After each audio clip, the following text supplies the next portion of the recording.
Assalamualaikum dear students, welcome to the platform of Nain Academy. I am your host Mohammad Zulqarnain.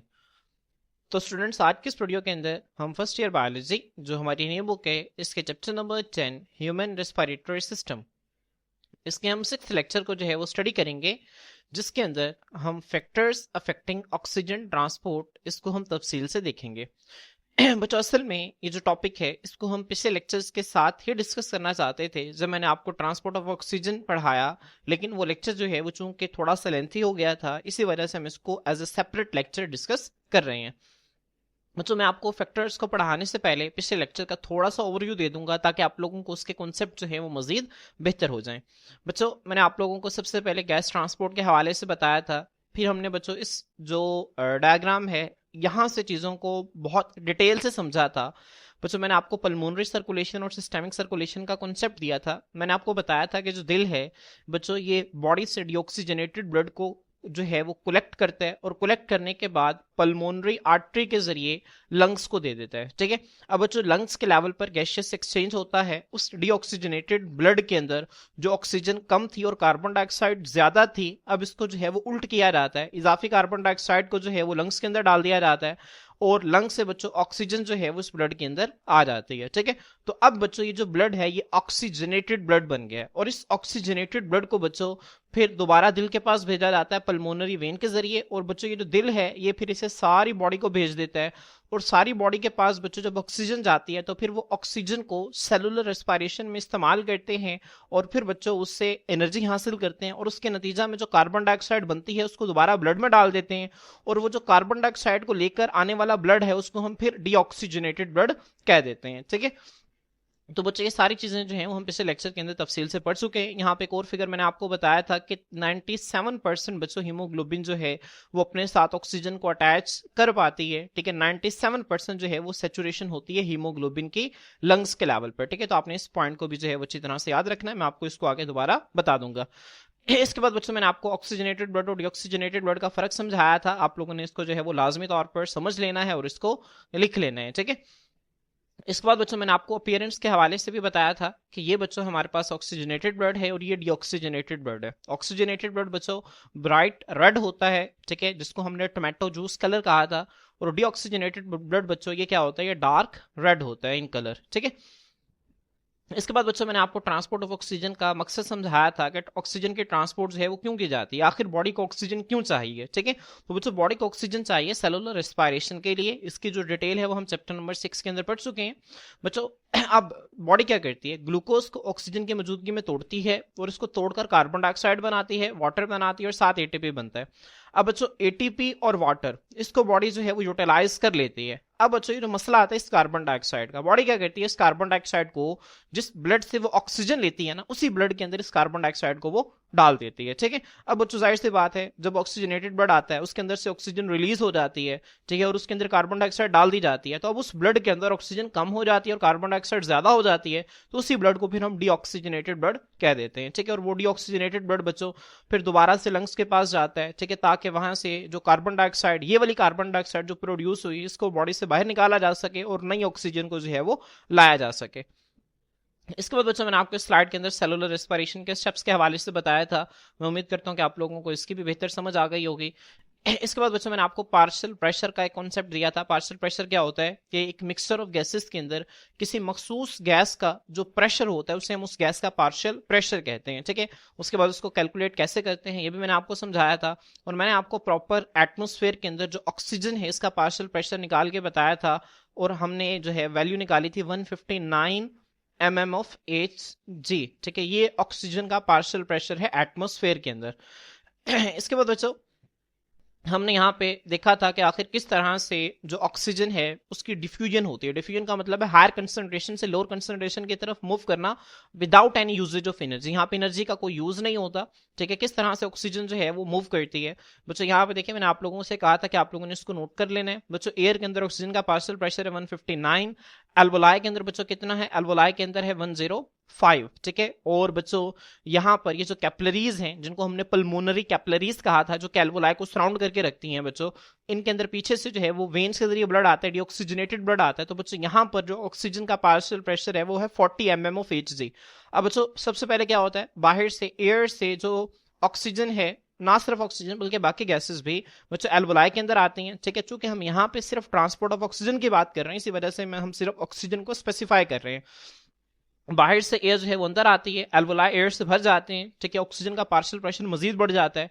फिर बच्चों होता क्या है कि यहाँ से जो ऑक्सीजन है, इसका जो पल्मोनरी कैपिलरीज हैं, यहाँ पर ऑक्सीजन का पार्शियल प्रेशर कम है और एल्वोलाई के अंदर ज्यादा है, तो यहाँ से ऑक्सीजन जो है वो डिफ्यूज कर जाती है इन कैपिलरीज के अंदर, ठीक है। तो आपने इस एक पॉइंट को जो है वो अच्छी तरह से समझना है, इन फिगर्स को आपने अच्छी तरह से याद रखना है, ठीक है। ये फिगर और ये फिगर दोनों आपकी बुक में गिवन है, ठीक है। ये फिगर जो है ये आप लोगों ने वैसे याद रख लेनी है।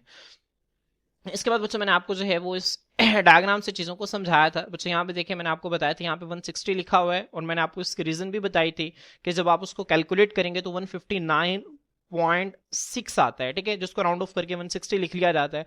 तो आपने इससे परेशान नहीं होना। एटमॉस्फेयर के अंदर पार्शियल प्रेशर ऑफ ऑक्सीजन 160 है, जो कार्बन डाइऑक्साइड का है वो 0.2 है।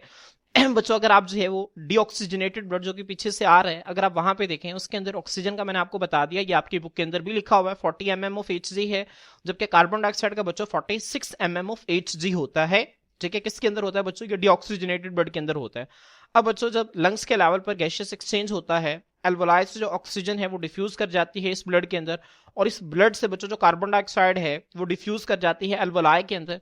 तो बच्चों यहाँ पे होता क्या है, यहाँ पे ऑक्सीजन का पार्शियल प्रेशर जो है वो बढ़ जाता है, जाहिर सी बात है, क्योंकि ऑक्सीजन मजीद ऐड हो गई है ना, ठीक है। तो ऑक्सीजन जो है वो मजीद प्रेशर एक्सर्ट करेगी, तो इसका पार्शियल प्रेशर जो है वो 40 से बढ़कर अब 100 हो जाता है, ठीक है। जबकि कार्बन डाइऑक्साइड जो है बच्चों को इस ब्लड से निकल गई है, तो कार्बन डाइऑक्साइड निकल गई है तो इसका प्रेशर कम होना चाहिए, तो इसका प्रेशर जो है वो 46 से कम होकर 40 हो जाता है, ठीक है। ये सिर्फ आप लोगों के कॉन्सेप्ट्स के लिए वैल्यूज हैं, ठीक है। आप लोगों ने इनको अगर आप लिखना चाहें तो आप इनको लिख कर अच्छी तरह से याद रख सकते हैं, ठीक है। एंट्री टेस्ट के हवाले से बच्चों आप लोगों के काम आ सकते हैं। इसके बाद बच्चों मैंने आपको जो है वो बताया था कि जो 1 लीटर ब्लड है, ठीक है, ये 200 ml ऑक्सीजन को कैरी करने की सलाहियत रखता है। और ब्लड को जब हम देखते हैं तो ब्लड के दो कंपोनेंट्स हैं, एक को हम कहते हैं ब्लड प्लाज्मा और एक को हम कहते हैं ब्लड सेल्स और cell like bodies. Blood cells के अंदर red blood cell, white blood cell आ जाते हैं, सेल लाइक बॉडीज के अंदर प्लेटलेट्स आ जाते हैं, ठीक है बच्चों। अब ये दोनों मिलकर जो है वो 45% बनाते हैं, जबकि 55% जो है वो ब्लड के अंदर प्लाज्मा मौजूद होता है, ठीक है।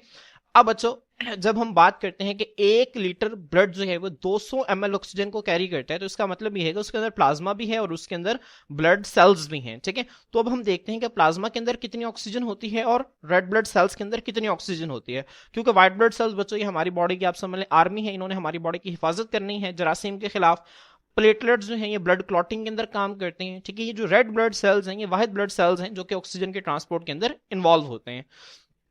अब बच्चों यहाँ पे मैंने आप लोगों के लिए जो है ये एक लाइन लिखी हुई थी, आप लोगों ने इसको अपनी बुक के ऊपर लिख लेना है कि 1 लीटर ब्लड बच्चों 200 ml ऑक्सीजन को कैरी करता है, जिसमें से सिर्फ 3 ml जो है वो ब्लड प्लाज्मा के अंदर डिसॉल्व होती है, मतलब प्लाज्मा के अंदर सिर्फ 3 ml डिसॉल्व होती है, जबकि बच्चों 197 ml जो है वो हीमोग्लोबिन के साथ बाउंड कर जाती है। हीमोग्लोबिन कहाँ पे होती है, रेड ब्लड सेल्स के अंदर मौजूद होती है, ठीक है बच्चों। आपने इन फिगर्स को याद रखना है। उसके बाद बच्चों मैंने आपको यहाँ पे बताया था कि 97% जो है वो हीमोग्लोबिन जो है जो कि रेड ब्लड सेल्स के अंदर मौजूद होती है वो ऑक्सीजन के साथ मिलती है और ऑक्सी हीमोग्लोबिन बनाती है। बच्चों मैं आपको जो है वो लेक्चर के शुरू में भी बात बता चुका हूँ कि जो सेचुरेशन है, सेचुरेशन का मतलब है भर जाना, कि 97% हीमोग्लोबिन जो है वो ऑक्सीजन से भर जाती है और वो ऑक्सी हीमोग्लोबिन बनाते हैं, ठीक है बच्चों। अब इसका मतलब ये भी है कि हर 100 में से 97 हीमोग्लोबिन जो है वो ऑक्सीजन को अपने साथ बाइंड कर पाते हैं बच्चों।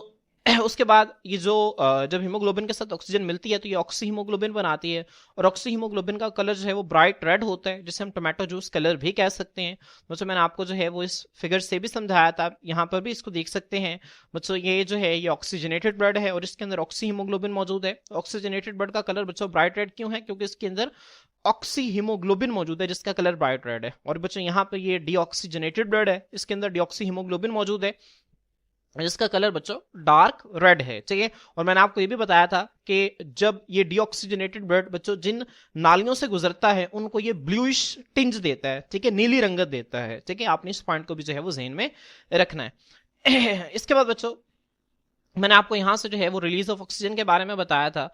बच्चों होता क्या है कि जब लंग्स के लेवल पर बच्चों सेचुरेशन होती है, तो यहाँ पर बच्चों 97% के करीब जो है वो हीमोग्लोबिन ऑक्सीजन को ले पाती है और ऑक्सी हीमोग्लोबिन के अंदर कन्वर्ट हो जाती है। ठीक है, और बच्चों ऊपर मैंने आपको फिगर बताया था कि जब यहाँ से देखें, यहाँ पे जो ब्लड आता है ना, उसके अंदर जो है वो पार्शियल प्रेशर ऑक्सीजन का कितना होता है, 40 mm ऑफ HG। जब लंग्स के अंदर ऑक्सीजन ऐड कर देता है तो बच्चों यहाँ पे इसका जो पार्शियल प्रेशर है वो 100 mm ऑफ HG हो जाता है। ठीक है, अब बच्चों जब ये 100 mm ऑफ HG जो है वो यहाँ पे आता है, ब्लड बॉडी टिश्यूज के पास आता है, और यहाँ पर बच्चों ये 100 mm ऑफ HG जो है ये ब्लड आ गया, तो बॉडी टिश्यूज को बच्चों यहाँ पे ऑक्सीजन रिलीज की जाती है। अब जिसके नतीजा में ऑक्सीजन का जो पार्शियल प्रेशर है वो कम हो जाता है, और कम हो गया वो दोबारा से 40 हो जाता है। ठीक है, तो आपने इस पॉइंट को ध्यान में रखना है। तो फिर बच्चों ये जो डीऑक्सीजनेटेड ब्लड है जिसके अंदर ऑक्सीजन का पार्शियल प्रेशर 40 है, ये दोबारा से लंग्स के पास जाएगा ताकि उसके अंदर ऑक्सीजन को मजीद ऐड किया जा सके और इसके अंदर से कार्बन डाइऑक्साइड को निकाला जा सके। ठीक है बच्चों, यहाँ पे हम जो है वो कार्बन डाइऑक्साइड का पार्शियल प्रेशर डिस्कस नहीं कर रहे, क्योंकि हम मेन जो है हमारा फोकस है वो ट्रांसपोर्ट ऑफ ऑक्सीजन के ऊपर है। तो आपने इन पॉइंट्स को जो है वो जहन में रखना है। इसके बाद बच्चों हीमोग्लोबिन सेचुरेशन लेवल्स हैं, आपने इनको देखना है। बच्चों मैं आपको यहाँ से जो है वो कुछ चीजें दोबारा बता देता हूँ। बच्चों अब लंग्स के अंदर जो है मैंने आपको बताया था, जब यहाँ पे ऑक्सीजनेशन हुई तो 97% ऑक्सी हीमोग्लोबिन बना। अब बच्चों वो 97% ऑक्सी हीमोग्लोबिन जब बच्चों यहाँ पर आया, तो अब यहाँ पर बॉडी टिश्यूज को ऑक्सीजन रिलीज की गई। अब बच्चों यहाँ पे जब हमने देखा ना, इन बच्चों ये नालियां खून की, इनके अंदर जब हमने ऑक्सीजन का सेचुरेशन लेवल देखा तो वो 97% था। लेकिन बच्चों जब इन नालियों से खून जो है वो वापस गया दिल की तरफ, जब हमने यहाँ पे देखा तो यहाँ पर बच्चों जो ऑक्सीजन का सेचुरेशन लेवल था वो 75% था। कितना था बच्चों? 75%। तो अब हम ये जानना चाहते हैं कि कितने फीसद हीमोग्लोबिन जो है उसने बॉडी टिश्यूज को ऑक्सीजन रिलीज की। तो बहुत आसान सा तरीका है, 97 में से आप 75 को माइनस कर दें। 97 में से स्टूडेंट्स जब आप जो है वो 75 को माइनस करेंगे तो आपके पास आंसर क्या आएगा? 22 आएगा। ठीक है, जिसका मतलब यह है कि 22% हीमोग्लोबिन जो है बच्चों इसने अपनी ऑक्सीजन को क्या कर दिया? रिलीज कर दिया। ठीक है, तो आपने इस पॉइंट को जो है वो जहन में रखना है। बच्चों यहीं पर जो है ये बातें लिखी हुई है कि 75% जो है वो हीमोग्लोबिन ऑक्सी हीमोग्लोबिन के तौर पर मौजूद होता है। ठीक है, जब ये जो ब्लड है ये टिश्यूज से बाहर निकलता है। उसके बाद बच्चों अब 22% के करीब जो है वो ऑक्सी हीमोग्लोबिन वो अपनी ऑक्सीजन को रिलीज कर देती है। और 22% कैसे आता है? जब 97 में से 75 को माइनस कर देते हैं। 97 में से जब 75 को माइनस करते हैं, उसके बाद बच्चों मैंने आपको बताया था अगर हम ओवरऑल देखें हीमोग्लोबिन को, अगर आप ओवरऑल 100% हीमोग्लोबिन कंसिडर करें, ऑक्सी हीमोग्लोबिन 100% थी, उसमें से 22% ऑक्सी हीमोग्लोबिन जो है बच्चों उसने ऑक्सीजन रिलीज कर दिया है। तो बाकी 78% के करीब जो हीमोग्लोबिन है बच्चों वो तकरीबन ऑक्सीजन रिजर्व के तौर पर मौजूद है। और ऑक्सीजन रिजर्व का फायदा क्या होता है बच्चों? अगर हमारी सांस में कोई मसला आ जाए या दिल जो है वो धड़कना बंद कर दे, तो ये जो रिजर्व ऑक्सीजन है जो कि 78% के करीब है बच्चों, ये हमें 4 से 5 मिनट तक हमारे बॉडी टिश्यूज को ऑक्सीजन सप्लाई कर सकती है। इसके बाद बच्चों यहाँ पे मैंने आपको जो है वो इस फिगर से भी अच्छी तरह से समझाया था। 97% ऑक्सी हीमोग्लोबिन थी बच्चों। यहाँ पे जब यहाँ पे कैपिलरीज के लेवल पर बॉडी टिश्यूज को ऑक्सीजन रिलीज की गई, तो बच्चों अब 97 से कितनी रह गई बच्चों? 97 से रह गई 75%। तकरीबन 22% जो है वो ऑक्सीजन टिश्यूज को रिलीज कर दी गई। और बच्चों 78% के करीब ये जो ऑक्सी हीमोग्लोबिन है, ठीक है, ये ब्लड के अंदर एज अ रिजर्व मौजूद रही। उसके बाद बच्चों अगर आप ऑक्सी हीमोग्लोबिन को, ठीक है, एक ओवरऑल अगर आप इसका एक चार्ट सा ड्रॉ करें, तो अगर आप इसको 100% कंसिडर करें ऑक्सी हीमोग्लोबिन को, इसमें से 22% ने ऑक्सीजन रिलीज की, तो 100 में से जब आप 22 निकालेंगे तो आपके पास 78 आएगा। तो 78% हीमोग्लोबिन जो है वो रिजर्व के तौर पर बाकी रह गई। ठीक है, इसके बाद बच्चों यहाँ पे मैंने आपको जो है वो ऑक्सी हीमोग्लोबिन और डीऑक्सी हीमोग्लोबिन जो है इसका फर्क जो है मैंने आप लोगों को लिखवाया था, आप लोगों ने इसको भी लिख लेना है। ठीक है, यहाँ पर बच्चों एक और इंपॉर्टेंट बात जो मैं आपको बताता चलूं, ऑक्सी हीमोग्लोबिन को बच्चों हम आर फॉर्म भी कहते हैं, R form of haemoglobin. R का मतलब होता है रिलैक्स्ड फॉर्म। आप इसको अपनी बुक के ऊपर लिख लें। जब मैंने आपको बताया था कि आपने ऑक्सी हीमोग्लोबिन और डीऑक्सी हीमोग्लोबिन का फर्क लिखना है, तो साथ आप लिख लें ऑक्सी हीमोग्लोबिन के साथ स्लैश लगा के इसे आर फॉर्म कहते हैं। और आर का मतलब क्या है? Relaxed form. क्या है? Relaxed form. ठीक है, जबकि डीऑक्सी हीमोग्लोबिन है बच्चों इसे हम टी फॉर्म भी कहते हैं। टी फॉर्म का मतलब है टेंस। टी का क्या मतलब बच्चों? टेंस। या फिर इसे बच्चों हम जो है टॉट भी कहते हैं, TAUT। ठीक है, तो आपने इन दोनों को याद रखना है। आर फॉर्म का मतलब है रिलैक्स फॉर्म और टी फॉर्म का मतलब है टेंस या फिर टॉट फॉर्म। बच्चों जब ऑक्सीजन जो है वो हीमोग्लोबिन के साथ बाइंड कर जाती है बच्चों, ठीक है, तो उससे ऑक्सी हीमोग्लोबिन बनती है।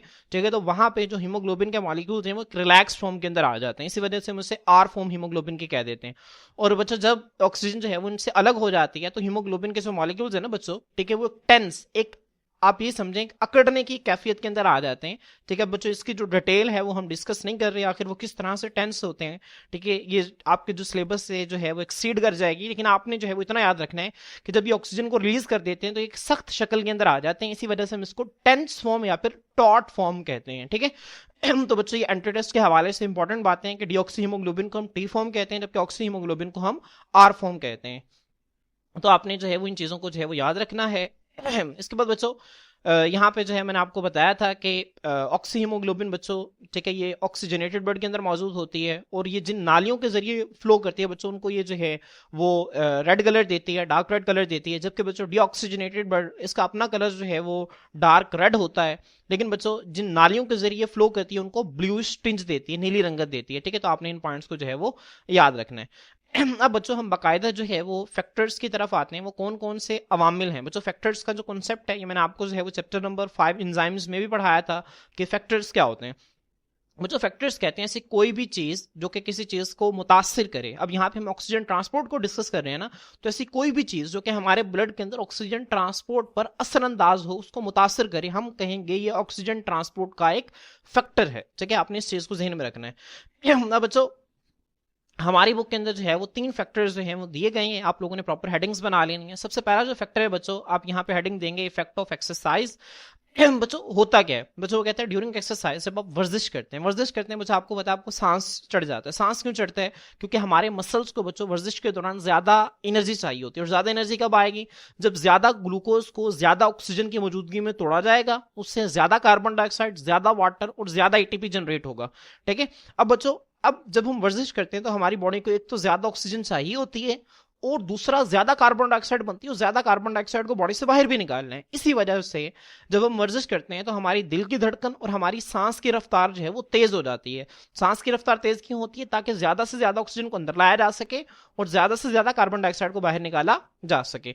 अब बच्चों वर्जिश के दौरान जो मसल्स हैं वो ज्यादा ऑक्सीजन का इस्तेमाल करते हैं। कैपिलरी ब्लड मतलब बच्चों जाहिर सी बात है जो एक्सचेंज है गैसेस का बॉडी टिश्यूज को, वो कैपिलरीज के जरिए होगा, तो कैपिलरी ब्लड से बच्चों वो ज्यादा ऑक्सीजन को इस्तेमाल करते हैं। अब it decreases the venous blood partial pressure of oxygen to 20 mm of Hg। बच्चों ये जो वीनस के अंदर जो ब्लड का पार्शियल प्रेशर है उसको 20 mm ऑफ Hg तक रिड्यूस कर देता है। बच्चों इसका मतलब क्या है, आए बच्चों हम इसको यहां से समझते हैं। बच्चों मैंने आपको पहले बताया था कि यहां पर बच्चों 100 mm ऑफ Hg जो है वो ब्लड का प्रेशर होता है। ठीक है, कितना होता है बच्चों? 100। नॉर्मली बच्चों जब मैंने आपको पहले फिगर बताई थी, जब नॉर्मली जो है वो यहाँ पे गैसों का तबादला होता है, ये जो ऑक्सीजनेटेड ब्लड है ये ऑक्सीजन को रिलीज करता है, तो यहां पर बच्चों जो ये जो ब्लड है डीऑक्सीजनेटेड ब्लड जिसको हम कहते हैं, यहां पर बच्चों जो ऑक्सीजन मौजूद होती है उसका पार्शियल प्रेशर था 40। कितना था बच्चों?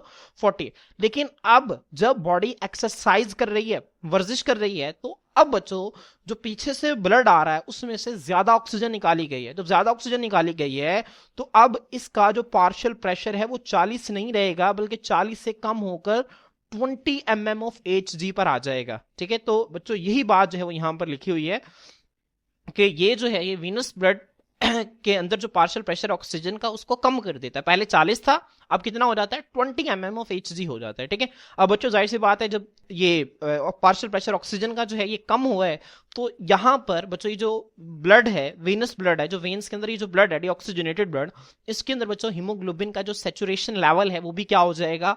कम हो जाएगा। ठीक है, अब बच्चों कम कितना होगा यहां पे देखें, in this case the percent saturation of haemoglobin drops from 75% to 35%। बच्चों पहले क्या था?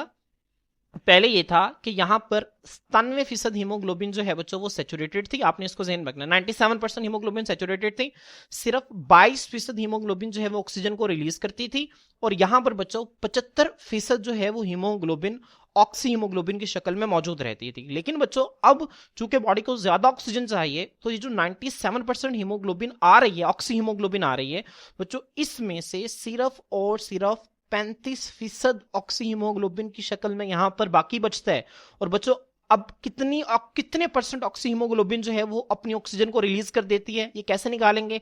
आप 97 में से 35 को क्या कर दें? माइनस कर दें। बच्चों अब जब आप इसको माइनस करेंगे तो 7 में से 5 निकाले तो 2, 9 में से 3 निकाले 6, तो तकरीबन 62% के करीब जो ऑक्सी हीमोग्लोबिन है बच्चों वो बॉडी टिश्यूज को ऑक्सीजन रिलीज कर रहा है। ठीक है, तो बच्चे यहाँ पे देखें, यहाँ पे उसने यही बात लिखी हुई है कि इस केस के अंदर जो परसेंट सेचुरेशन हीमोग्लोबिन के वो 75 से ड्रॉप होकर 35% हो जाती है।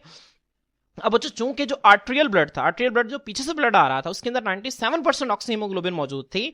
अब बच्चों जो अमाउंट है ऑक्सीजन अनलोडेड, मतलब ऑक्सीजन को रिलीज करने की जो अमाउंट है बच्चों, वो अब कितनी है? 62%। 62% कैसे आया? जब आपने जो पीछे से 97% आ रहा था और आगे का जब आपने ऑक्सीजन सेचुरेशन लेवल चेक किया वो कितना था? 35। जब आपने 97 में से 35 को माइनस किया तो बच्चों 62% आया। ठीक है। और नॉर्मली पहले कितना था बच्चों? पहले सिर्फ 22% रेस्ट की हालत में जो ऑक्सी हीमोग्लोबिन था, सिर्फ 22% ऑक्सी हीमोग्लोबिन जो है वो ऑक्सीजन को रिलीज कर रहा था।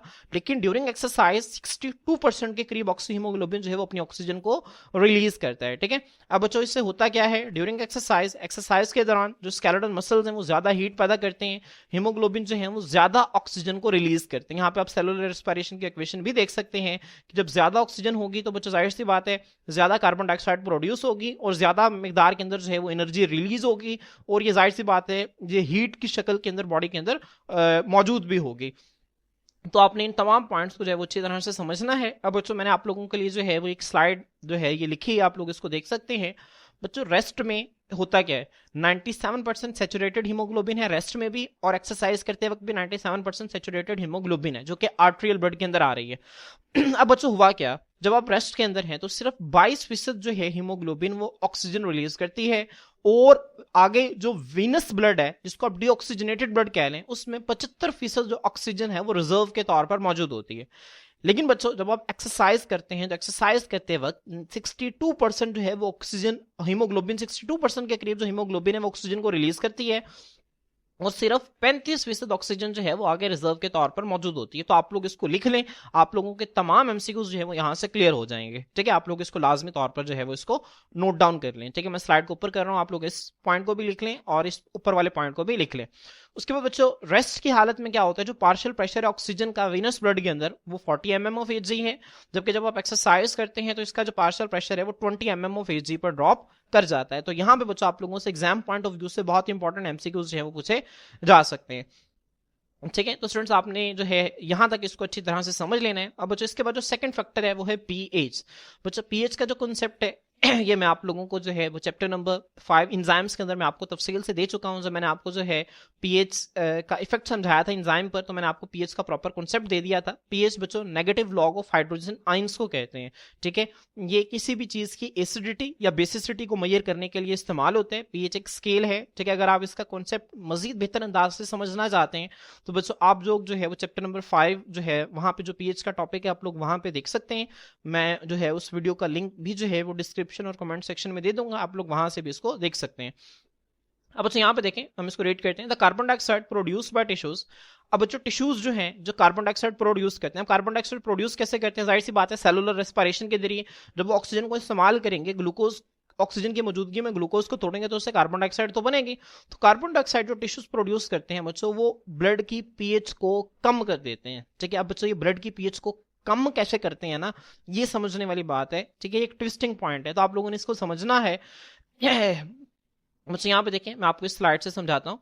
बच्चों यहाँ पे जो कार्बन डाइऑक्साइड बनती है ये रेड ब्लड सेल्स के अंदर आती है। रेड ब्लड सेल्स के अंदर आती कैसे बच्चों? आप यहाँ पे भी इसको देख सकते हैं। मैंने आपको जो है ये स्लाइड फर्स्ट लेक्चर के अंदर दिखाए थे। बच्चों इंटरनल रेस्पिरेशन का कॉन्सेप्ट आपको पता है। एक्सटर्नल रेस्पिरेशन का मतलब होता है gaseous exchange between body and environment, और इंटरनल रेस्पिरेशन का मतलब होता है ब्लड और बॉडी टिश्यूज के दरमियान ये जो गैसियस एक्सचेंज है। अब बच्चों यहाँ पे ये जो ब्लड आया, ठीक है, ऑक्सीजनेटेड ब्लड है, ये क्या करता है? बॉडी टिश्यूज को ऑक्सीजन देता है।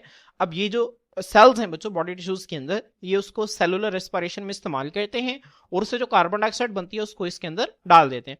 अब बच्चों जो कार्बन डाइऑक्साइड सेलुलर रेस्पिरेशन के नतीजा में बनी, जब उन्होंने इसको ब्लड के अंदर डाला, जब ये carbon dioxide red blood cells के अंदर दाखिल हुई, तो बच्चों उस कार्बन डाइऑक्साइड के साथ आखिर क्या होता है, आपने इस चीज को समझना है। अब बच्चों कार्बन डाइऑक्साइड जो है इसकी डिफ्यूजन होती है रेड ब्लड सेल्स के अंदर। Carbon dioxide red blood cells के अंदर दाखिल हुई तो बच्चों कार्बन डाइऑक्साइड जो है वो वाटर के साथ मिलती है और एक एंजाइम जिसका नाम है कार्बोनिक एनहाइड्रेज। क्या नाम है बच्चों? Carbonic anhydrase. इस एंजाइम का जिक्र जो है बच्चों वो हम इससे नेक्स्ट लेक्चर जब हम ट्रांसपोर्ट ऑफ कार्बन डाइऑक्साइड पढ़ेंगे वहां पे हम इस एंजाइम का जिक्र करेंगे और इस स्लाइड को दोबारा से देखेंगे। ठीक है। तो बच्चों यहाँ पे इसको समझें। अभी जब कार्बन डाइऑक्साइड जो है वो रेड ब्लड सेल्स के अंदर जाते हैं तो वाटर के साथ मिलते हैं और ये बना देते हैं H2CO3। इसे कहते हैं कार्बोनिक एसिड। क्या कहते हैं बच्चों, कार्बोनिक एसिड। अब जो कार्बोनिक एसिड है ये हाइड्रोजन आयन को अलग कर देता है और खुद HCO3 माइनस के अंदर कन्वर्ट हो जाता है। इस बच्चों इस आयन का नाम होता है बाई कार्बोनेट आयन। क्या नाम है, by, BICARBONATE, by carbonate ion. अब बच्चों अब जब जितनी ज्यादा कार्बन डाइऑक्साइड पीछे से आएगी उतना ही ज्यादा कार्बोनिक एसिड बनेगा और उतने ही ज्यादा हाइड्रोजन आयंस यहाँ पे रिलीज होंगे। अब बच्चों जितने हाइड्रोजन आयंस यहाँ पे रिलीज होंगे पीएच उतनी ही क्या हो जाएगी, कम हो जाएगी। ठीक है, क्योंकि आपको पता है कि जितने ज्यादा हाइड्रोजन आयंस होंगे उतनी ही एसिडिटी ज्यादा होगी और जितनी एसिडिटी ज्यादा होती है पीएच उतनी ही कम होती जाती है। ठीक है, तो बच्चों जब हाइड्रोजन आयंस जो है वो यहाँ पर बहुत ज्यादा रिलीज होंगे, ठीक है, तो यहाँ पर जो पीएच है वो कम हो जाएगी। अब पीएच का कम होना हीमोग्लोबिन को कैसे मुतासर करता है, आपने इस चीज को समझना है। अब बच्चों जैसे ही जो है हाइड्रोजन आयन ज्यादा होंगे तो ज्यादा हाइड्रोजन आयन हीमोग्लोबिन के साथ बाइंड करेंगे। ठीक है बच्चों, हीमोग्लोबिन जो है HB हीमोग्लोबिन को रिप्रेजेंट करता है। O8 बच्चों इसके साथ लिखा हुआ है। एक हीमोग्लोबिन का मॉलिक्यूल बच्चों 4 ऑक्सीजन के मॉलिक्यूल्स को कैरी कर सकता है। ठीक है, 4O2 को कैरी कर सकता है। तो अगर आप ऑक्सीजन के एटम्स देखें, अगर आप एटम्स के हिसाब से देखें कि एक हीमोग्लोबिन जो है वो कितने ऑक्सीजन के एटम्स को अपने साथ बाइंड कर सकता है, तो जाहिर सी बात है एक ऑक्सीजन के मॉलिक्यूल में एक ऑक्सीजन के मॉलिक्यूल में 2 एटम्स है ना ऑक्सीजन के, ऐसे ही है ना। तो 4 ऑक्सीजन के मॉलिक्यूल्स होंगे तो उसमें 8 ऑक्सीजन के एटम्स हैं, इसी वजह से HbO8 लिखा हुआ है। ठीक है, तो इसका मतलब यही है कि एक हीमोग्लोबिन अपने साथ 4 ऑक्सीजन के एटम्स जो है उनको 4 ऑक्सीजन के मॉलिक्यूल्स को बाइंड किया हुआ है, या फिर आप इस तरह से भी कह सकते हैं कि 8 ऑक्सीजन के एटम्स को बाइंड किया हुआ है। अब बच्चों जैसे ही हाइड्रोजन आयन जो है ज्यादा होते हैं, हाइड्रोजन आयन हीमोग्लोबिन के साथ मिलते हैं, जैसे इस हीमोग्लोबिन के साथ बच्चों हाइड्रोजन आयन अटैच होता है, ठीक है, तो ये फौरन से ऑक्सीजन को रिलीज कर देते हैं। क्या कर देते हैं बच्चों, ऑक्सीजन को रिलीज कर देते हैं। ठीक है, तो बच्चों यहाँ पे आपने इस चीज को समझना है, जैसे ही पीएच कम होगी, हाइड्रोजन आयन ज्यादा तो हीमोग्लोबिन की ऑक्सीजन के साथ जो जुड़ने की सलाहियत ये भी कम हो जाएगी और हीमोग्लोबिन जो है बच्चों वो क्या करेगा, वो ऑक्सीजन को रिलीज कर देगा। ठीक है, तो आपने इन पॉइंट्स को जो है वो समझना है। यहाँ पे देखें बच्चों, जो कार्बन डाइऑक्साइड टिश्यूज प्रोड्यूस करते हैं वो ब्लड की पीएच को कम कर देती है। कम कैसे करती है बात मैं आपको बता चुका हूं। अब बच्चों जो कम पीएच है ये फिर हीमोग्लोबिन की ऑक्सीजन के लिए जो चाहत है, अफिनिटी है, इसको कम कर देती है। ठीक है, and thus causes it to release oxygen more readily, और इस वजह से सबब बनती है कि हीमोग्लोबिन से जो ऑक्सीजन है वो ज्यादा स्पीड से अलग हो जाए। The effect of pH on haemoglobin affinity for oxygen is known as Bohr effect. ठीक है बच्चों, आपने इसको याद रखना है। मोस्ट इंपॉर्टेंट शॉर्ट क्वेश्चन है, बोहर इफेक्ट क्या होता है। ठीक है, आपने इसको बहुत अच्छी तरह से याद रखना है। अब जो बोहर से आपके जहन में आ रहा होगा बोहर्स एटॉमिक मॉडल, तो जहन में रखने वाला जो बोहर है, साइंटिस्ट बोहर हैं बच्चों, ये वो बोहर्स एटॉमिक मॉडल वाले बोहर नहीं है। लेकिन आपके जानकर हैरानगी होगी कि बोहर्स एटॉमिक मॉडल जो आप केमिस्ट्री के अंदर पढ़ते हैं बच्चों, उसको एक साइंटिस्ट थे नील्स बोहर, उन्होंने डिस्कवर किया था।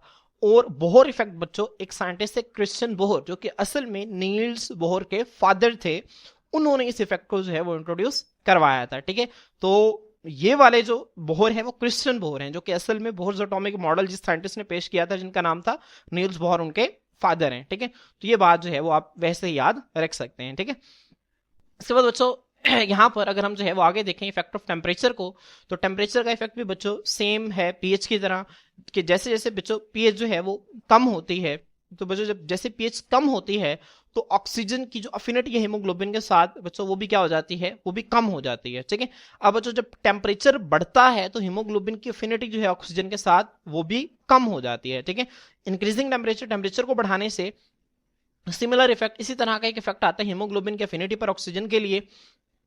जब टेम्परेचर को बढ़ाया जाता है तो हीमोग्लोबिन की जो अफिनिटी है ऑक्सीजन के लिए वो कम हो जाती है और हीमोग्लोबिन जो है वो ज्यादा ऑक्सीजन को रिलीज करती है। अब बच्चों यहाँ पे आपने 2 चीजों को ध्यान में रखना है कि जब टेम्परेचर को बढ़ाया जाएगा तो हीमोग्लोबिन की जो अफिनिटी है ऑक्सीजन के लिए वो कम होगी और ऑक्सीजन का रिलीज ज्यादा हो जाएगा। ठीक है, तो आपसे अगर पूछा जाए कि टेम्परेचर अगर हमने ज्यादा कर दिया है तो ऑक्सीजन के रिलीज पर क्या असर आएगा। ठीक है, तो ऑक्सीजन का रिलीज जो है वो ज्यादा हो जाएगा। ठीक है, और कम क्या चीज होगी, हीमोग्लोबिन और ऑक्सीजन के दरमियान जो अफिनिटी है, जो अट्रैक्शन है, ये चीज कम होगी। इसी तरह से पीएच, जब पीएच को कम करेंगे तो ऑक्सीजन का रिलीज ज्यादा होगा, ऑक्सीजन का रिलीज ज्यादा होगा और कम क्या होगा, हीमोग्लोबिन और ऑक्सीजन के दरमियान जो अफिनिटी है वो कम होगी। ठीक है, तो आपने इन पॉइंट्स को जो है वो अच्छी तरह से याद रखना है। तो बच्चों होपफुली आपको ये फैक्टर्स और इससे पहले का जो कॉन्सेप्ट है वो बहुत अच्छी तरह से क्लियर हो गया होगा।